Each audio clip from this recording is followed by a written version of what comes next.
ไอ้พวกบ้าธรรมะเนี่ยมันอยากบรรลุมันเอาความบรรลุปัญญาอ่อนพวกมึงอะบรรลุอะไร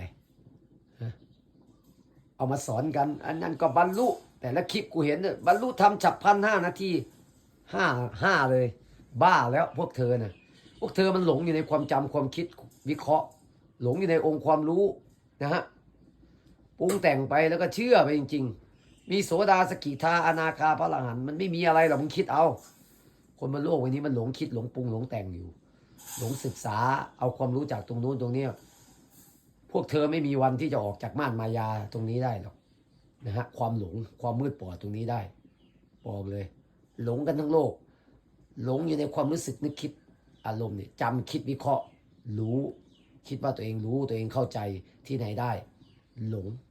ลงสัญญาสังขารวิญญาณแล้วก็เกิดอารมณ์ดีใจความสุขคิดว่าตัวเองรู้ทำไอ้พวกโง่เขา